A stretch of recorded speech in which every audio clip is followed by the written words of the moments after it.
Boa noite a todos.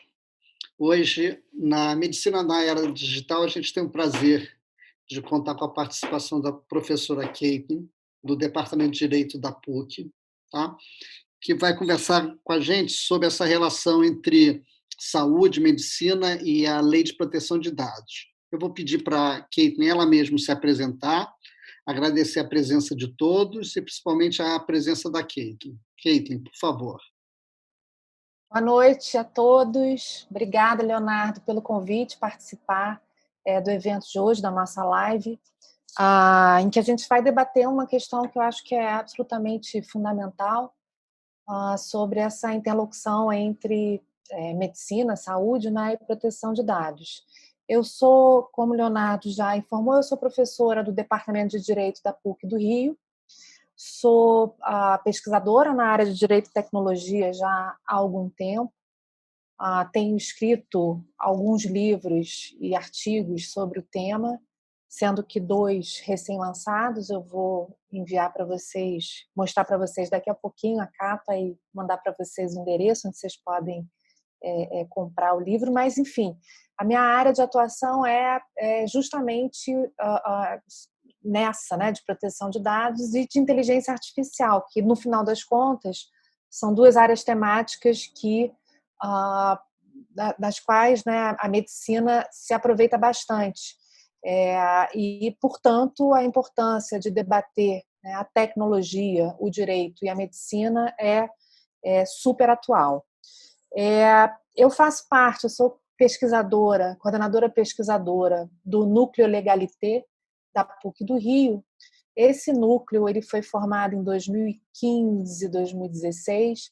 É um núcleo que conta com participação de professores do Departamento de Informática, pesquisadores do Departamento de Informática e professores e pesquisadores do Departamento de Direito, né? A iniciativa desse núcleo foi do Departamento de Informática, no momento em que se tornou necessário, né, identificar quais são os temas, quais eram os temas, né, de contato entre essas 2 áreas, e esse núcleo ele existe na PUC já fomentando não só projetos interessantes internamente, mas também para fora da PUC e também pesquisas, né? O livro que eu coordenei sobre Lei Geral de Proteção de Dados, que é esse aqui, foi lançado pela editora Arquipélago. É um livro que teve a primeira iniciativa do Núcleo Legalité de publicação, e é resultado de 2 anos de pesquisa, não só dos participantes do grupo, dos pesquisadores do grupo, e que foi patrocinado, por assim dizer, pelo Legalité. Então, dentro do Legalité, a gente tem vamos dizer assim, o ramo, né, da pesquisa específica se chama DROIT, que é um núcleo, um grupo de pesquisa certificado pelo CNPq, que eu coordeno junto com professores de outras instituições e pesquisadores na área de direito da PUC, de outras instituições também. E um dos temas que a gente se debruça é justamente a proteção de dados e a saúde. Tá? Essa live nossa, ela serve também como um pontapé, o pontapé inicial para o lançamento do primeiro curso em que a gente tem participação de professores da área de direito e professores também da medicina, para debater a proteção de dados, tecnologia e saúde. Esse é exatamente o título do curso. O link para acessar as informações sobre o curso se encontra no nosso bate-papo. Se vocês tiverem interesse, é só acessar. É um curso que vai ser interessante, porque ele vai ter justamente essas 2 visões entre de direito e de medicina, de saúde, e ele tem previsão de início das aulas no final de outubro, se eu não me engano. Mas, enfim, vocês podem buscar essas informações depois no site. Então, essa conversa de hoje, para a qual o Leonardo me convidou, seria essa conversa de abertura, né?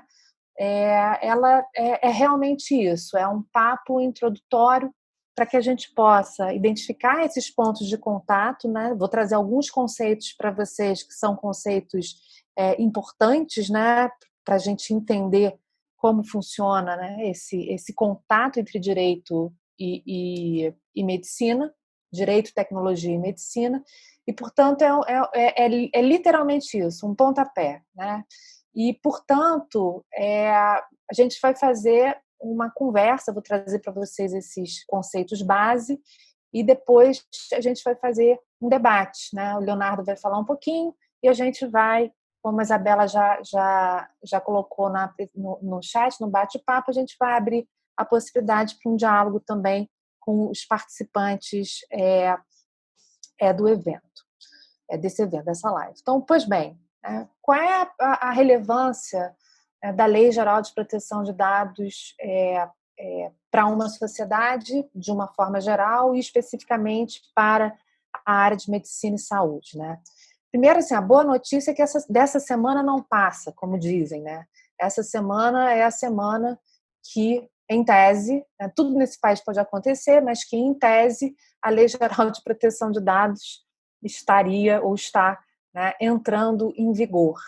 O processo legislativo, como todos acompanharam, pelo menos os acadêmicos, né, de direito, certamente, e quem não é da área pode ter acompanhado pelos noticiários, né, os vem e vais, as idas e vindas, né, da legislação, mas o fato é que, desde 2018, a gente tem uma lei já sancionada, cuja validade, agora o debate é esse, né, a validade da lei vai se dar a partir, muito possivelmente, dessa semana. Tá?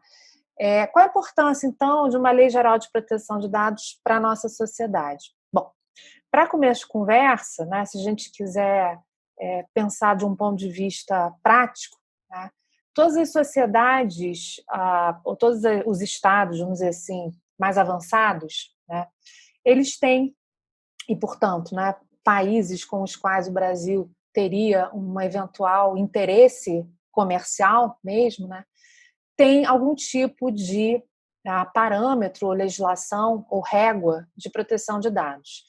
Acho que atualmente esse número pode estar um pouco defasado, mas atualmente são entre 130 e 140 países que possuem algum tipo de lei, ou uma lei geral de proteção de dados, como é o nosso caso, ou alguma outra legislação específica, né, que trate de uma temática específica de proteção de dados. Por exemplo, na União Europeia a gente tem o Regulamento Geral de Proteção de Dados, nos Estados Unidos a gente não tem o Regulamento Geral de Proteção de Dados, mas a gente tem microlegislações tratando também de microtemas, né? Então, a gente tem a proteção de dados das crianças e dos adolescentes, a proteção de dados do sistema financeiro, enfim.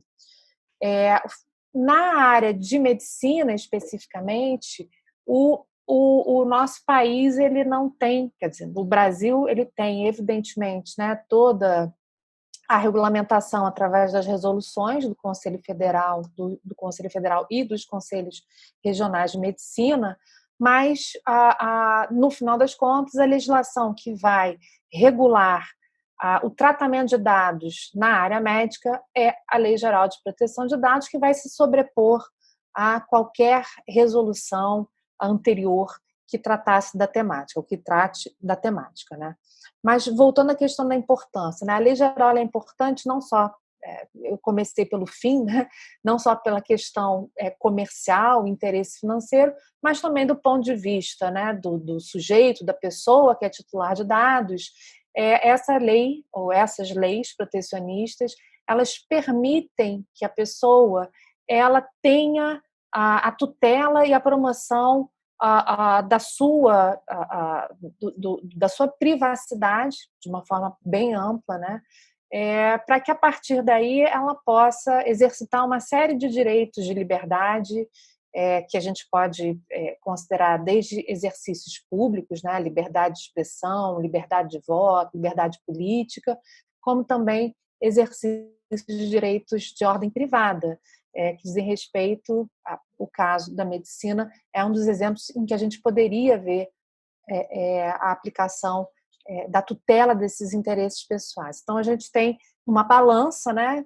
De um lado, uma lei geral que, ao ser regulamentada, permite a inclusão do nosso país para brincar na mesa com os grandes, né? Como a gente diz, né? Sentar na mesa com os grandes.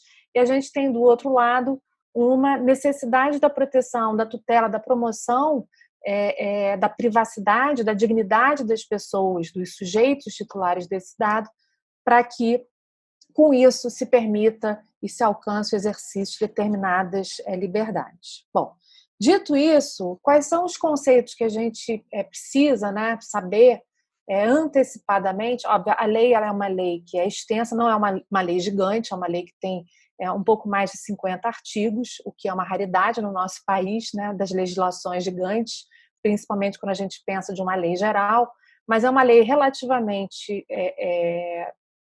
curta, né, não é uma lei longa, e que é uma lei que a gente chama de lei principiológica. Ela é uma lei que traz conceitos importantes e traz, no tecido normativo, traz princípios, né, que vão ser aplicados para a tutela dos dados pessoais. Então, dentro desse debate, quando a gente fala, né, para uma área que é distinta da área do direito, né, eu geralmente me refiro a esses dois artigos, vamos colocar assim, né?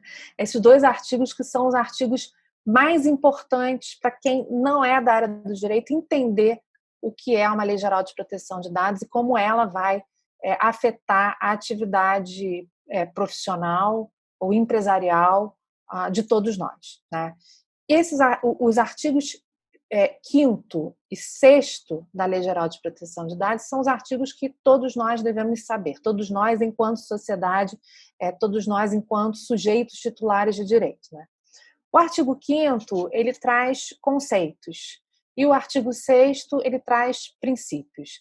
E os conceitos e os princípios, eles estão o tempo todo batendo bola. Então, enquanto o artigo 5º traz um determinado conceito, esse conceito ele vai ser importante para identificar a aplicação de um determinado princípio. Quando você identifica um princípio, você necessariamente é remetido para um determinado conceito. Então, são os artigos que eu considero mais relevantes para se conhecer, justamente porque eles são, vamos dizer assim, o caldo fundamental da própria Lei Geral de Proteção de Dados. Tá?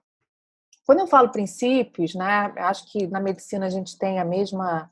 Qualquer ciência, né, a gente tem o mesmo conceito, né? Quando a gente fala de princípio, eu estou me referindo especificamente à ideia de que existem normas, né, que não são do tipo sancionatórias, né, do tipo, se você fizer alguma coisa, você terá uma determinada punição, uma determinada sanção, mas são normas que são indicativas de quase de uma moralidade, né, que deve ser seguida por uma determinada legislação. Então, os princípios, não é exatamente uma moralidade no sentido de moralidade social, mas os princípios, eles basicamente trazem um norte, né? Eles são a espinha dorsal da legislação, ou seja, todos os direitos, todas as obrigações que decorrem da Lei Geral de Proteção de Dados têm uma natureza principiológica porque são embasadas nesse fundamento primeiro da lei, né? O porquê que a lei existe, né? Vamos dizer assim. Então, começando pelos conceitos, né? Dois conceitos são fundamentais, né? Um que é um pressuposto necessário do outro. O primeiro é o conceito de dado pessoal. Isso é importante, artigo 5º, inciso 1º. Esse conceito é importante porque ele delimita a aplicação da lei. Então, a Lei Geral de Proteção de Dados, ela só vai se aplicar quando o dado que está sendo tratado, ele é um dado pessoal, ou seja, que se refira a uma pessoa física, né, uma pessoa humana, identificada ou identificável. Tá? Isso já afasta da proteção, já desconsidera, né, como titular de dados pessoas jurídicas. Né? Então, uma empresa não vai ser o sujeito protegido pela Lei Geral de Proteção de Dados. Ele, ao contrário, muito possivelmente, ele vai ser um agente que trata dados, e não o sujeito, né? O sujeito é sempre pessoa humana. E dentro desse conceito de dado pessoal, existe um dado específico que é o dado que é tratado na área de saúde e de medicina, que é o chamado dado sensível, né? O dado sensível, o conceito de dado sensível é trazido no artigo 5º, inciso 2º da lei. Dado sensível é todo o artigo 5º, inciso 2º, ele traz uma conceituação que é exemplificativa, é um exemplo, não é uma conceituação assim que deve ser seguida ao pé da letra, né? Mas ele é um exemplo de situações em que existem dados sensíveis, né? Então, se a gente for transpor esse conceito para a medicina, a gente vai entender que dado sensível é aquele dado de natureza biológica, de natureza genética, de natureza sexual, né? Seja em relação à orientação sexual ou qualquer outra questão que diga respeito à sexualidade, como exemplos, né? Que tem, e aí que é a questão que é importante, inclusive para a medicina, mas que tem uma relevância gigantesca, porque são dados que permitem a possibilidade de uma discriminação, de um uso discriminatório. Então, o conceito de dado sensível, ele existe ligado necessariamente ao princípio da não discriminação. Então, como eu falei para vocês, né, conceitos e princípios sempre batendo bola, né? Então, o conceito de dados sensíveis exige a complementação pelo princípio da não discriminação e responsabilização. Então, significa dizer que toda vez que a gente tiver um agente de tratamento, né, fazendo tratamento de dados de natureza biológica, genética, sexual, tá? Esses dados eles vão merecer uma atenção primeira, né, prioritária da lei, para permitir que o seu uso não gere uma discriminação. Então, você pode coletar, o agente de tratamento, ele pode coletar os dados sensíveis, pode fazer o tratamento de dados sensíveis sem problema algum. Mas esse tratamento ele não pode servir ao propósito de discriminar. Na verdade, de realizar uma discriminação que a gente chama de discriminação abusiva, né? Ou seja, uma discriminação que viola o princípio da igualdade. Tá?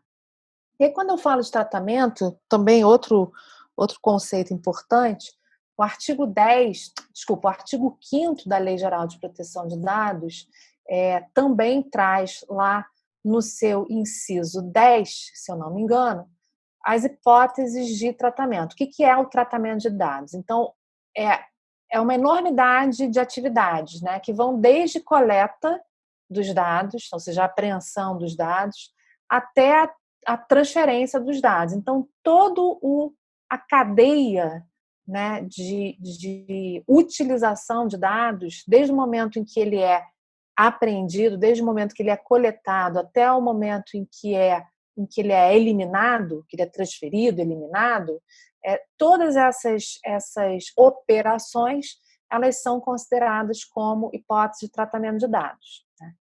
Quem é o agente de tratamento de dados? No inciso 9º do artigo 5º a gente tem esse conceito. E como é que a gente vai aplicar isso para o direito? Né?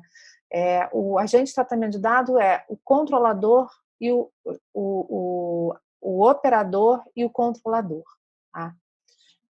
Na medicina, quem seriam esses operadores e controladores? Né?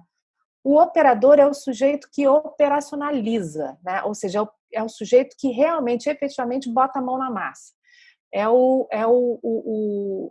A pessoa que desenvolve o sistema para a implementação da base de dados e para a análise dos dados. Tá?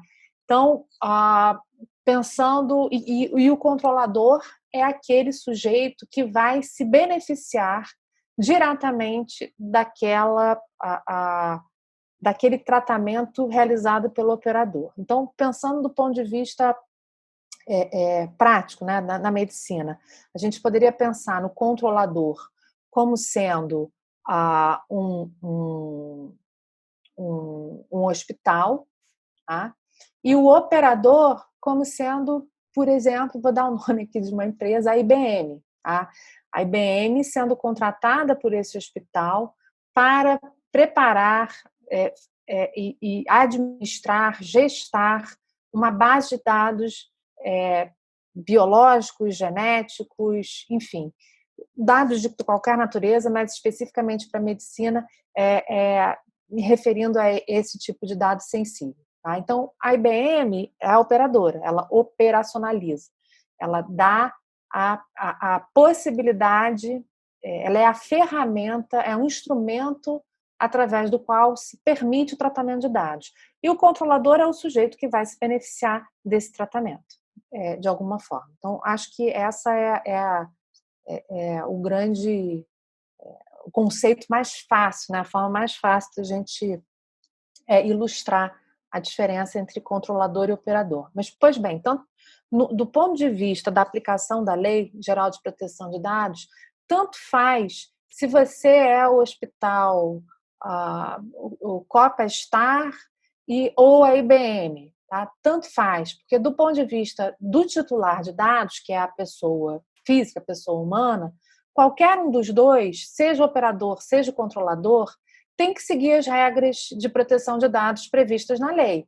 Regras que são, mais uma vez, normas que são principiológicas e regras que são bastante, que sancionam de forma bastante gravosa. Né? Eu vou dar um exemplo, outro exemplo que pode acontecer, né? Já aconteceu em Portugal e pode vir acontecer no Brasil tranquilamente. Né? Vamos supor que exista um incidente de segurança e que dados biológicos, né, que estão armazenados, né, num servidor cujo operador é a IBM, mas cuja finalidade, né, da manutenção é para a realização de diagnósticos médicos num hospital, numa clínica médica, né? Se existe um incidente de segurança e esses dados eles são vazados, a expressão vazada é horrível, né? Porque vazado parece que a pessoa intencionalmente botou no mundo, mas vamos supor que existe esse incidente de segurança e esses dados são disponibilizados sem autorização dos agentes de tratamento e também dos titulares de dados. Né? A sanção que existe no ordenamento brasileiro é uma sanção que vai ser aplicada, além de outras possíveis, né? Mas é uma sanção que vai ser aplicada pela Autoridade Nacional de Proteção de Dados, que vai desde que a gente chama, né, um tapinha na mão, né, que é uma notificação, um aviso, até multas milionárias, né, por conta desse incidente. Então, a gente não deve considerar o tratamento de dados de natureza médica relacionados à saúde como algo que não deva, né? Ou melhor dizendo, a gente tem que considerar isso como algo muito grave, ou seja, a segurança que deve ser concedida, né?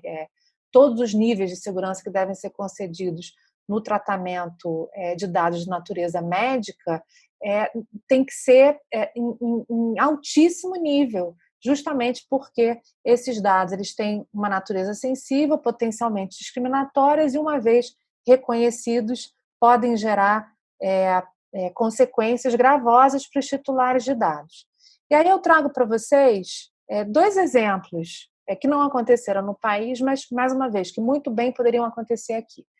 Um primeiro exemplo foi o que aconteceu em Portugal, num hospital central, numa cidade específica, se eu não me engano, se chamava Barreirinhos, ou Barreirinho, e no hospital, o que aconteceu foi que o sistema de segurança de segurança de dados que eles utilizavam era um sistema falho, e houve um incidente de segurança e pessoas das mais diversas áreas de atuação, tanto dentro do hospital quanto até mesmo fora, puderam ter acesso a prontuários médicos com informações de natureza sensibilíssima, fazendo com que os pacientes, né, que a privacidade desses pacientes fosse amplamente violada.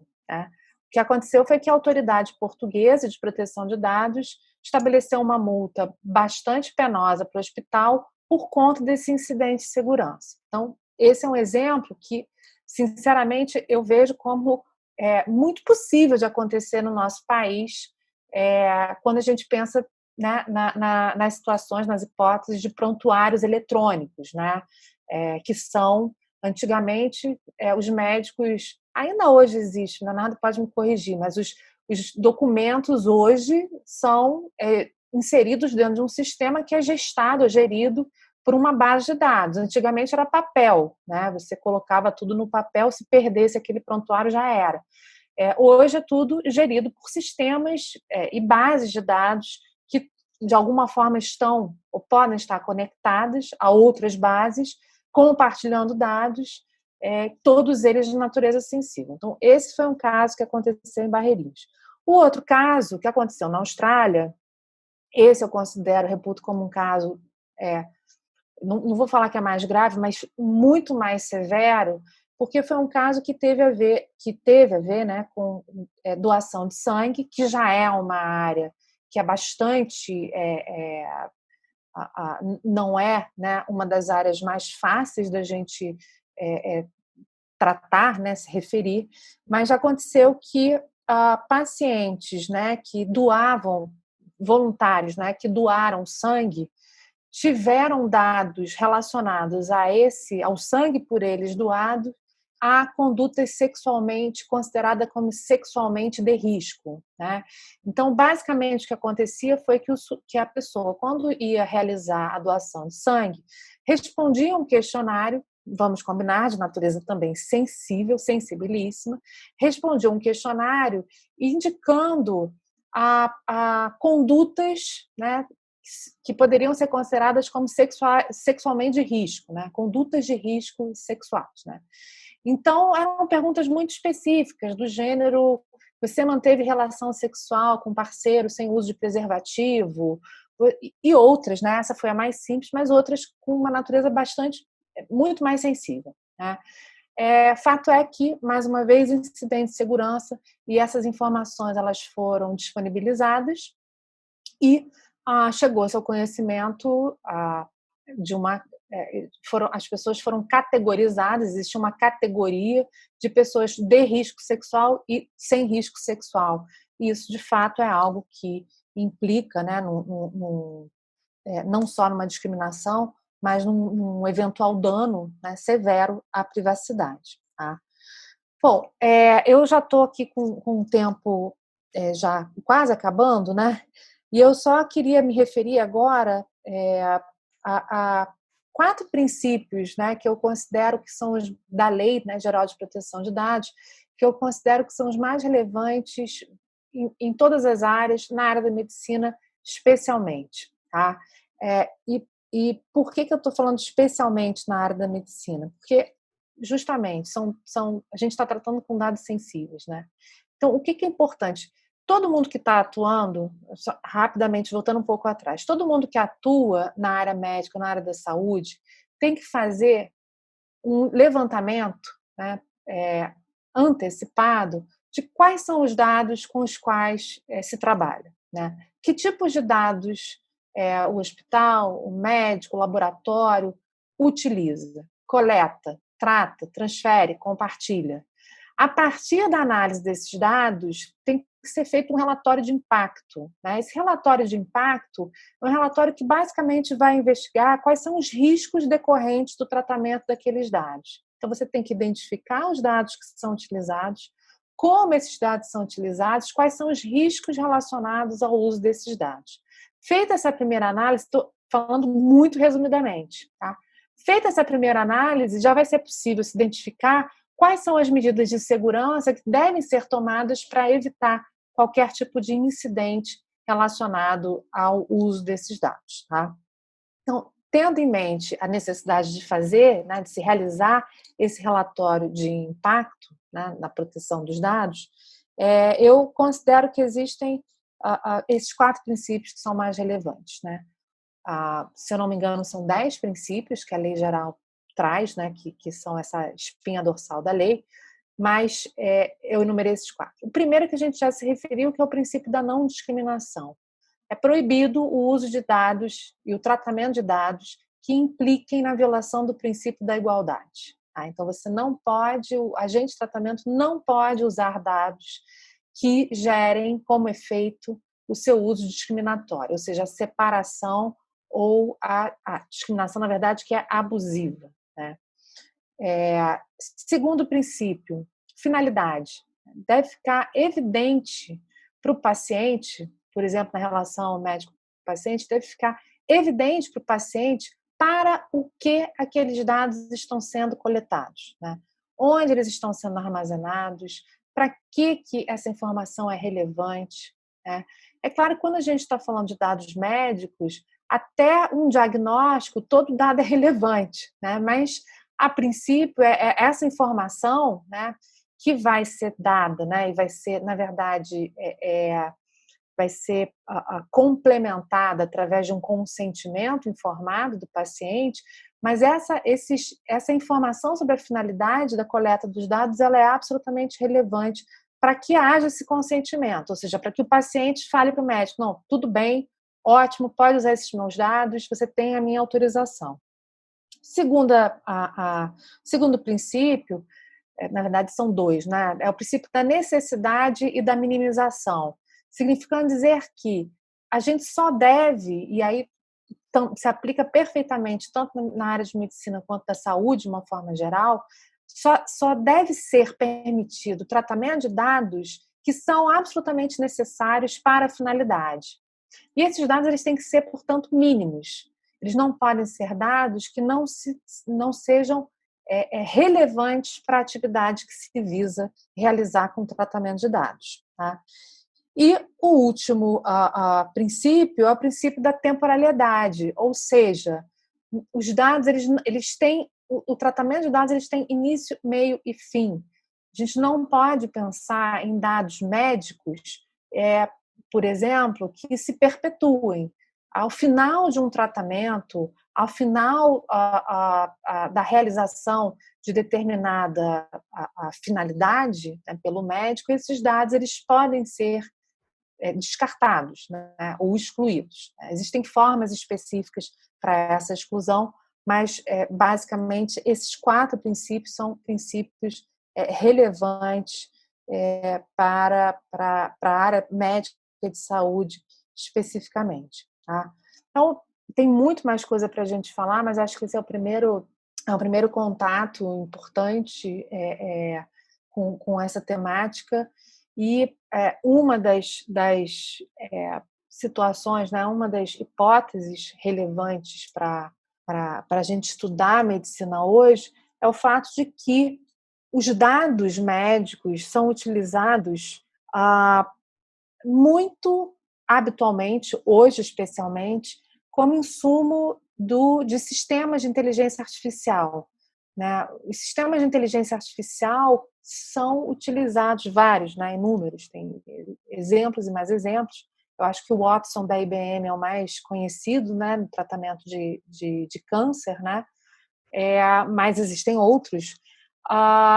Mas o fato é que, quando a gente pensa nesse sistema de inteligência artificial usando dados pessoais para fins de suporte diagnóstico médico, a gente tem um novo salto, né, para além da proteção de dados. Né? Então, a gente tem que identificar a forma, né, através da qual esses dados estão sendo utilizados pelos esses sistemas e se esses sistemas de inteligência artificial estão trazendo resultados que sejam de fato adequados.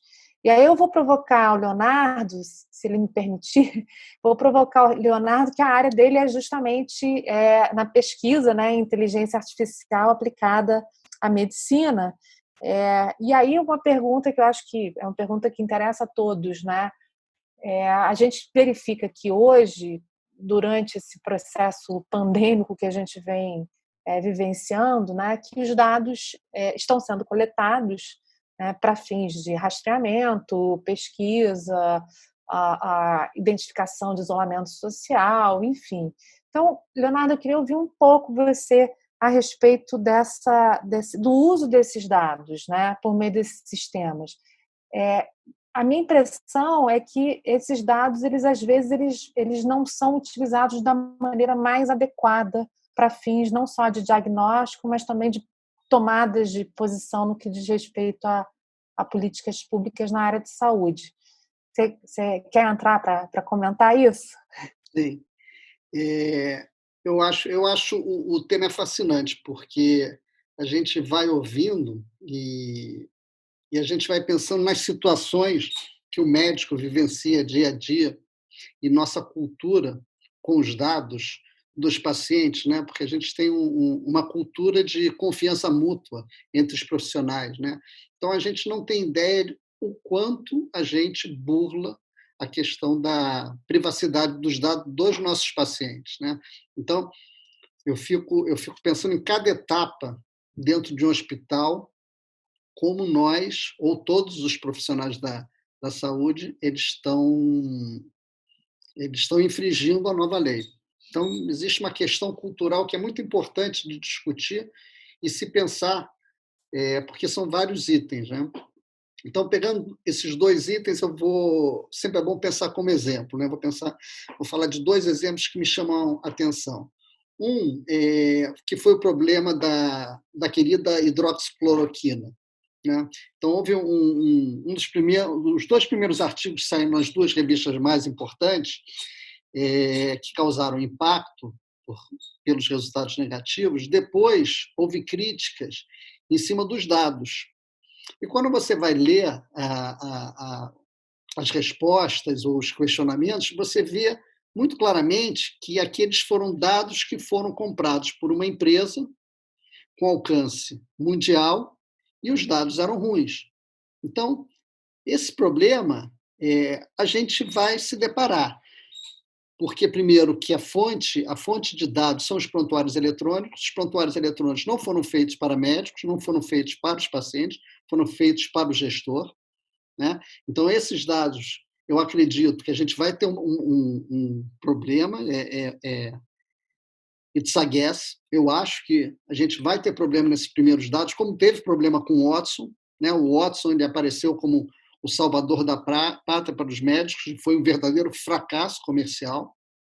Eu acho que a gente vai ter esse problema por esses dados que vão ser utilizados. E o outro lado, aí eu vou provocar você, em contrapartida, que é o aumento do número de ataques cibernéticos de sequestro de dados com a telemedicina.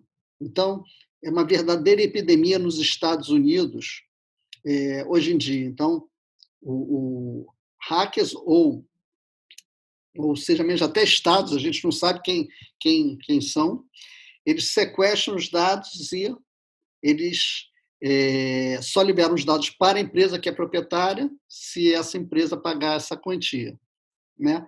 Então, a provocação é essa.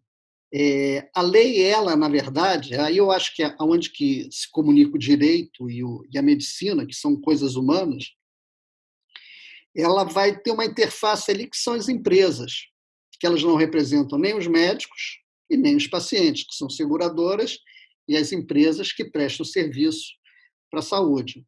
E elas estão no meio disso, e elas não comunicam com ninguém. E muito menos que a empresa que está mais afastada de todos nós, que são as empresas da indústria farmacêutica.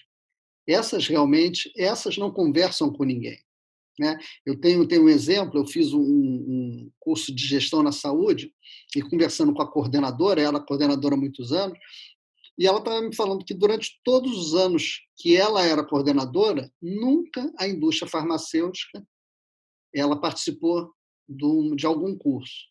Então, e hoje em dia a gente tem noção que as empresas elas estão trabalhando com dados, elas já entenderam o nome do jogo e elas estão mudando o foco delas para dados. Então, existe uma grande questão aí, que são as empresas, né, que elas provavelmente vão ser penalizadas. Mas a questão, eu acho que você colocou muito bem, que é a questão da individualidade e a questão do indivíduo. A lei é feita para nós, cidadãos, né?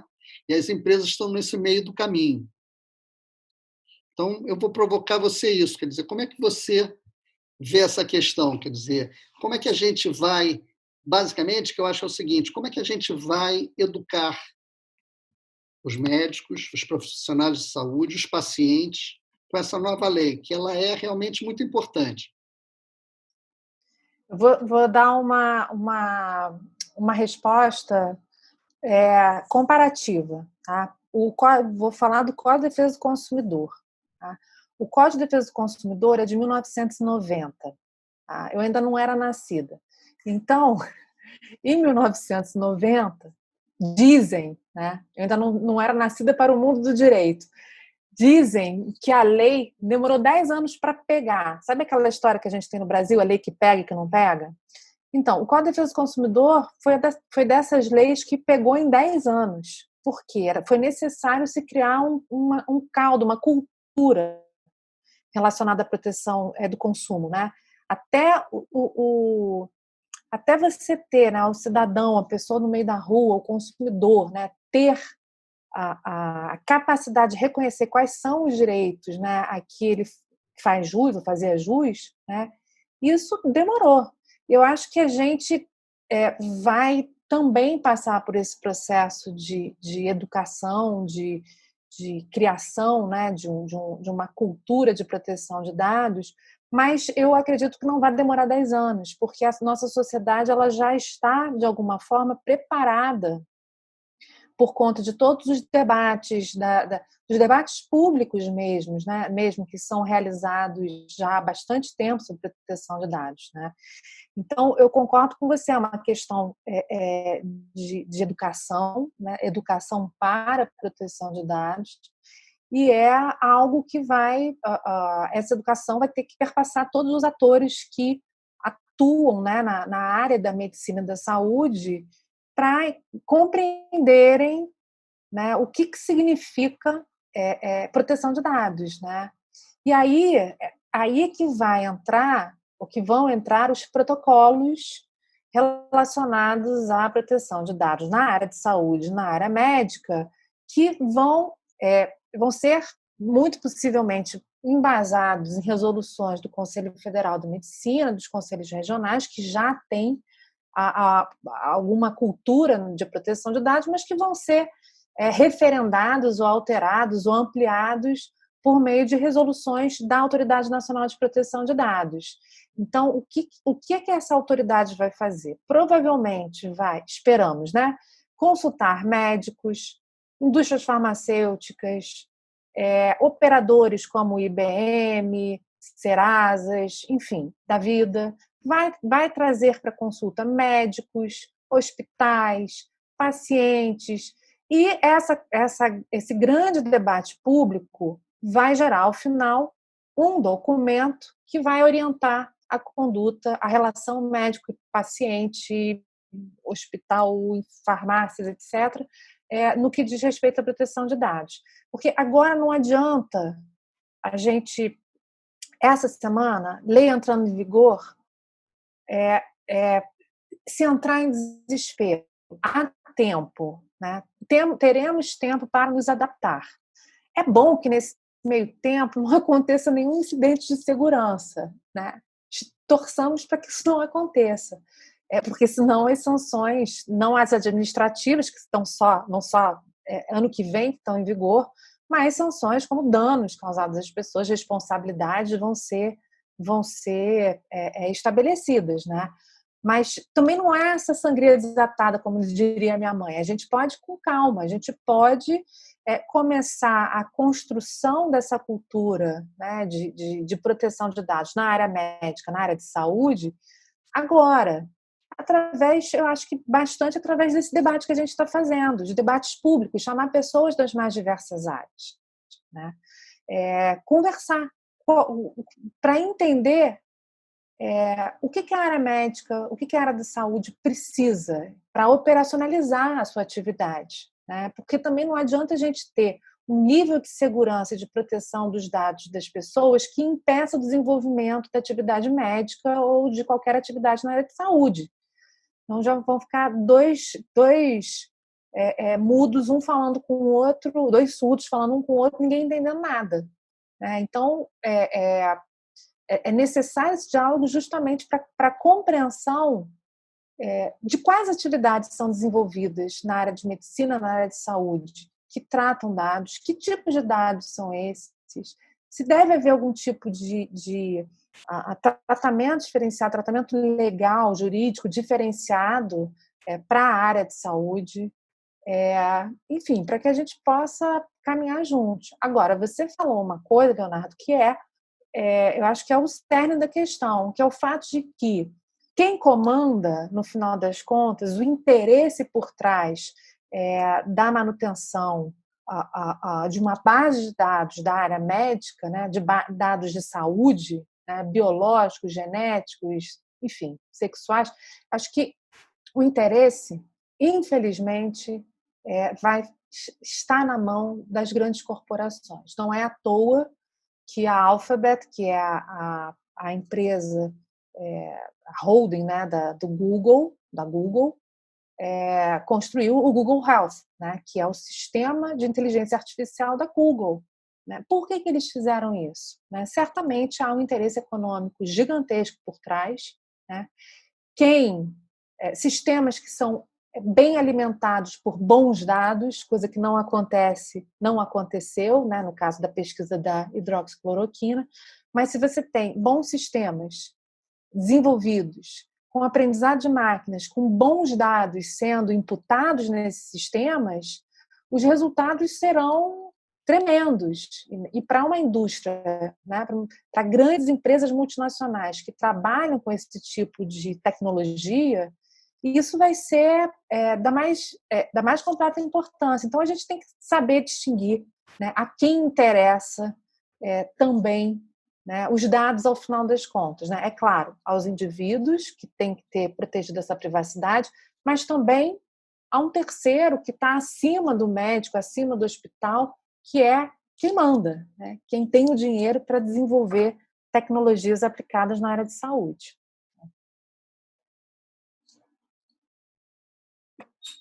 Muito bom, muito bom. Bom, vamos abrir aqui para as perguntas. Olá, gente, boa noite. A primeira pergunta que foi feita foi pela Carolina Rocabado, que perguntou para a Caitlin. Professora, a área médica possui diversas legislações de retenção de dados pelo Conselho Federal de Medicina.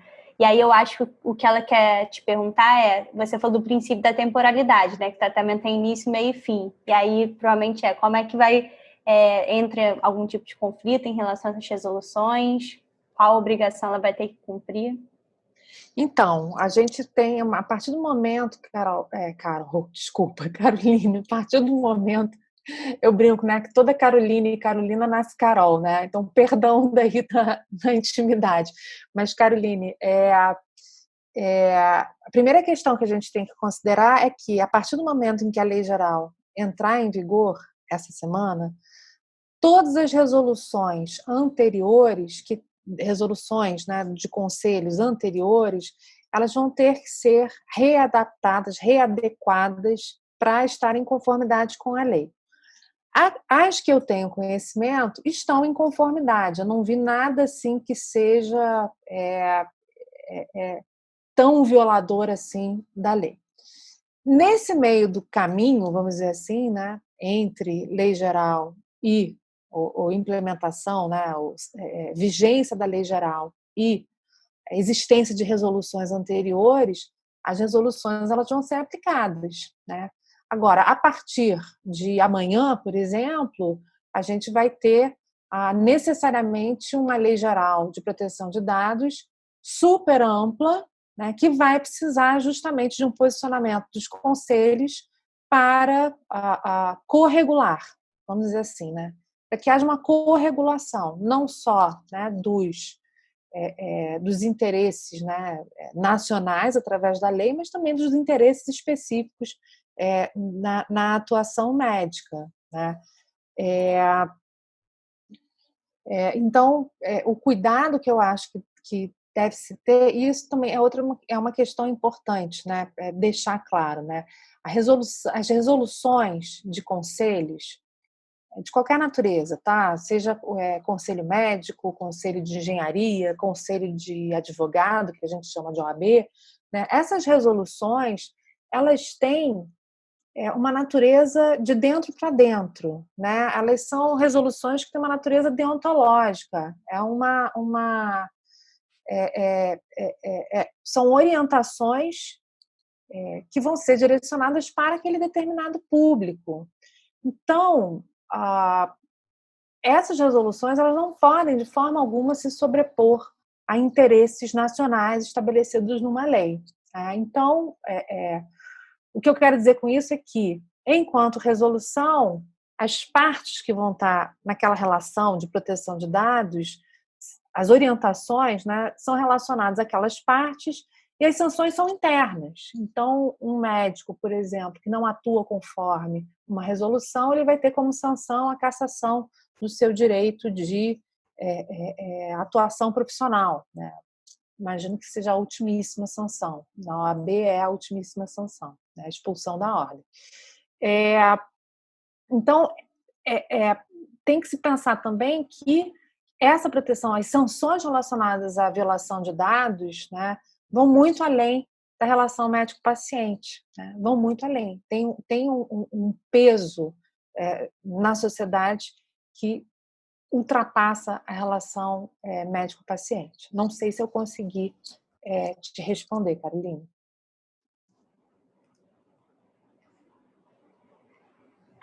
Acho que sim, Caitlin. Ela falou obrigada. A outra pergunta foi feita pelo Tiago. Ele diz: já existe ou será possível a criação de seguros para resguardarem médicos e hospitais por possíveis vazamentos desses dados sensíveis? Já tem, né? Já existem. É um grande filão. Já era, né? Seguros médicos, né? Ou seguros paramédicos, né? Na verdade, já era um super filão. Super filão fica parecendo, né? Que é até... Mas, enfim, era algo que era um produto que já era vendido para médicos na sua atuação profissional, justamente para se resguardar de riscos de eventuais práticas que gerem danos, né, que tenham gerado determinado dano. Né? Então, às vezes acontece de um médico ser acionado judicialmente com o argumento de que causou um dano a um paciente. Né? O seguro ele serve como um colchão, né? uma forma de diminuir um eventual prejuízo que o médico teria, né? Para reembolsar o valor de um dano ocasionado ao paciente. Então, o seguro já existia, já estava sendo amplamente utilizado tanto para o médico profissional liberal como também para hospitais. Né? Eu não conheço um hospital deve existir, mas eu não conheço um hospital de grande porte no Rio de Janeiro que não tenha seguro. Todos eles têm seguro. É necessário, porque você está justamente estabelecendo ali os riscos, né, identificando os riscos da atuação hospitalar e dos eventuais danos que podem ser ocasionados a um paciente. Agora, nessa área específica de risco, né, relacionado a incidentes, né, de vazamentos de dados, incidentes de segurança, esse vai ser um mercado que vai crescer exponencialmente, justamente porque vai se começar, né, a construir aos poucos essa cultura, né, de proteção de dados e através dessa análise, né, desses relatórios de impacto, de riscos, né, no tratamento de dados, vai se começar a identificar aqueles pequenos gargalos onde, no tratamento de dados de natureza médica e de saúde, pode acontecer algum dano.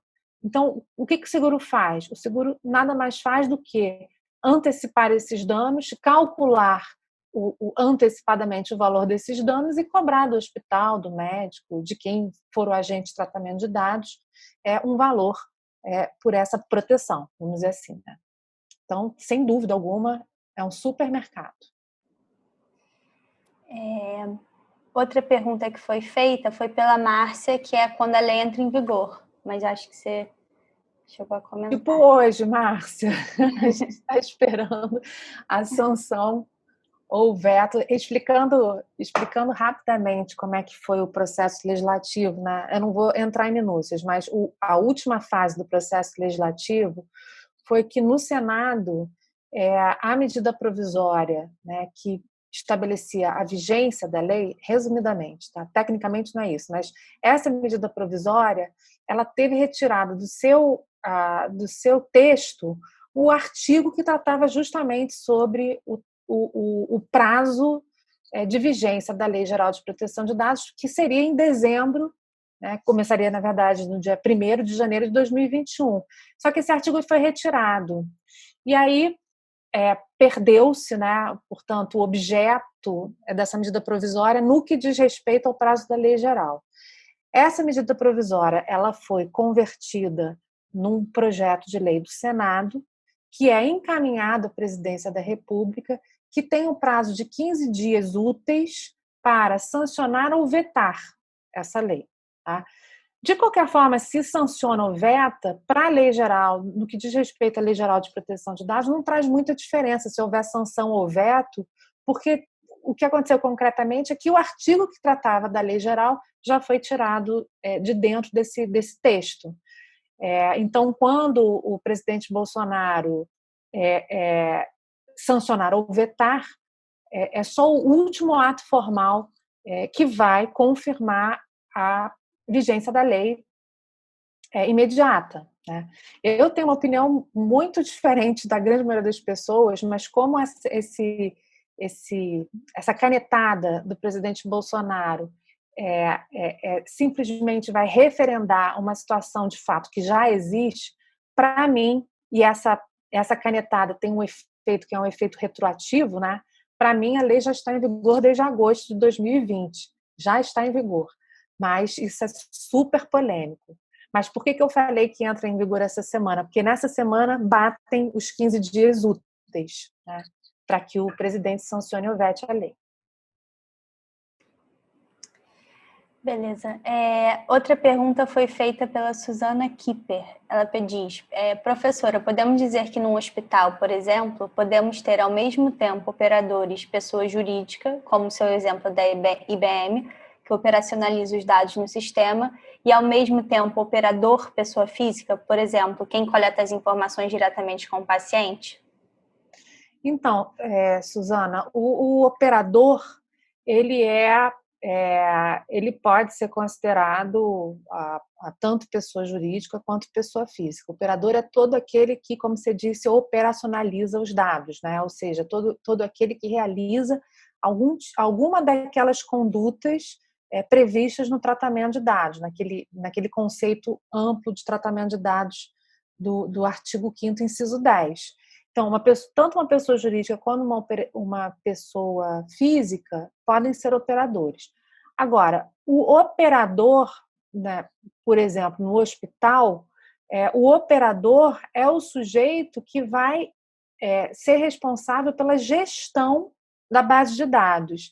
Eu não sei até que ponto, por exemplo, um técnico de enfermagem, um enfermeiro, ou um médico plantonista que imputa, desculpa esse termo, mas é um termo técnico, né? Imputa esse dado num sistema, se ele é um operador. Ele não vai ser um operador. Quem é o operador é quem implementa o sistema, né? É o sujeito que disponibilizou esse sistema para que os dados sejam inseridos nele. Né? Então, o médico, nesse caso específico que você está se referindo, Suzana, o médico que coloca o dado no sistema, o enfermeiro que vai lá e digita, né, o CID, qualquer... Esse sujeito ele não é operador, ele é o responsável pela a lisura do dado que vai ser inserido, ou seja, existe ali uma responsabilidade do médico ou do profissional de saúde e essa daí está em tudo quanto é canto, inclusive em resolução de conselho, estabelecer de inserir informações que sejam verdadeiras, né? Então, essa responsabilidade ela existe, mas ela não vai se relacionar especificamente com proteção de dados. Isso é muito importante, Caitlin, isso é muito importante, porque Sim. a atuação dos profissionais da saúde, isso acontece frequentemente. Isso é muito Sim. importante, esse ponto. E aí o debate, o medo, né, vamos colocar assim, né, mas o temor do profissional da área de saúde é que ele venha a ser responsabilizado por um incidente de segurança. Quando, na verdade, o incidente de segurança, ainda que os dados, né, sejam inseridos de uma forma inadequada, né, o operador não é ele, é quem gesta o sistema. Ele pode ser responsabilizado por profissional de saúde, sem dúvida alguma, né? Se ele, por exemplo, conceder a um terceiro a sua senha, o seu login para acessar o sistema, ele vai ser responsabilizado, mas isso não tem a ver com a Lei Geral de Proteção de Dados. Da mesma forma, ele vai ser responsabilizado se ele colocar um dado errado no sistema. Seja que colocou porque intencionalmente, ou seja, colocou porque estava desavisado. Inclusive, tem um caso super interessante, se vocês me permitem. Se vocês me deixarem falar, eu vou falando até amanhã, vocês sabem, né? Que eu adoro falar. Então, tem um caso interessante que foi julgado no STJ, que foi o caso, inclusive eu fiz o comentário desse julgamento, foi publicado, que é um caso que a gente chamou do direito de não saber. Basicamente foi o seguinte: um sujeito, um médico, pediu um exame laboratorial para identificação de hepatite C, né? HCV, é isso? HCV, e o resultado veio positivo para HIV. Então, o que aconteceu? Muito possivelmente, né? Muito possivelmente, a pessoa responsável pelo exame laboratorial fez um exame ao invés de fazer o outro. E ao fazer esse exame de HIV, traz a surpresa para o paciente de que ele é portador, em que o teste dele deu positivo. Então, esse é um exemplo de que não tem a ver com proteção de dados, mas tem a ver com um erro do laboratório, da pessoa que fez todo o procedimento de coleta, da coleta do sangue, enfim, para exame, mas não gera aplicação da Lei Geral de Proteção de Dados. Eu coloquei o link aqui para o artigo, quem tiver mais interesse em saber sobre o tema. Uma outra pergunta foi feita pela Ruth Clapaus. Ela diz: o paciente tem que autorizar que seus dados sejam tratados no hospital ou no consultório? Nos dois, né? Pois é, isso é a questão que a gente estava se referindo da cultura, né? Da educação para a proteção de dados, né? Porque no hospital, em toda atividade médica, toda atividade na área de saúde, se trabalha, e isso está previsto em resoluções também do Conselho Federal de Medicina, se trabalha com a ideia de consentimento informado, ou seja, de que o paciente ele teve informados, e aí tanto faz se é pelo hospital ou no consultório médico, mas que ele teve informadas as questões relacionadas à sua saúde, né, a pesquisa médica, a investigação médica, o diagnóstico, o tratamento, né, e que ele consentiu. Né?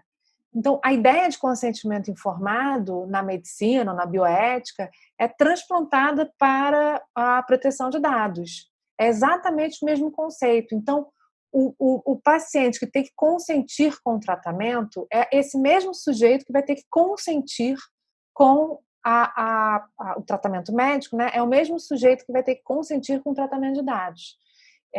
E isso, Ruth, vai ter que ser feito através de novos mecanismos contratuais, feliz ou infelizmente, mas vai ter que ser feito dessa maneira, né? O hospital, que enfim, é um grande, né? É onde você tem um profissionalismo, né? Vamos dizer assim, é uma entidade, é uma pessoa jurídica, né? Ela vai ter toda a assessoria que vocês possam imaginar, provavelmente esses termos já existem, né? Já foram conformados, já existem, já são aplicados. Agora, no consultório médico, você, médico clínico geral, com o seu consultório, que você atende sozinho, se você tem, inclusive, não precisa ser um sistema que você comprou da Nasajon, não. Pode ser a sua tabela Excel no seu notebook ou o seu papelzinho. tá? Naquele prontuário, naquelas fichinhas, né, de papel pardo, né, guardado naqueles fichários, gavetas enormes, aquilo ali você já está fazendo tratamento de dados, né? Então, tanto faz se é o papel ou se é a tabela Excel ou se é um grande sistema gestado pela IBM. Tanto faz. É tratamento de dados. Então, você tem que ter autorização. Tá? Tem situações específicas que você não precisa ter autorização para tratar dados. Por exemplo, se você tem que salvar a vida de um paciente. Tá? E aí você precisa tomar decisões ali naquele momento e os dados vão ser, inclusive, coletados eventualmente sem autorização, né? Sem que haja possibilidade de consentir. E em pesquisa médica também, realização de pesquisas na área de saúde para implementação de políticas públicas, que é a grande questão hoje do debate da Covid-19, né? Se pode, se não pode, se tem que ter o consentimento ou não. Então, essa é uma hipótese que não precisa do consentimento do titular de dados, do paciente. Mas essa é uma questão, Ruth, que a gente chama de conformidade, né? De adequação à lei. Então, em algum momento, o médico, seja aquele que trabalha com papel, seja aquele que trabalha com grandes operadores, ele vai ter que se adequar, né? Se conformar à lei. Caitlin, tem uma pergunta também, mas você meio que, eu devia ter colocado com a outra pergunta, você meio que respondeu, que é a Sidneia Paponi diz, e sobre o termo de consentimento livre e esclarecido, é obrigatório para tudo, no caso da medicina? Aí eu vou deixar para o médico, o doutor Leonardo, responder. Para o tratamento de dados, para o tratamento de dados sensíveis, é exatamente isso. Livre, esclarecido, expresso, tem todas aquelas características. Então, tem que ter, quando a gente está diante de dados sensíveis, a lei ela usa exatamente essa expressão. Ela diz aqui, vou pegar para ler para vocês. O tratamento de dados pessoais sensíveis somente poderá ocorrer nas seguintes hipóteses: quando o titular ou seu responsável legal consentir de forma específica e destacada para finalidades específicas.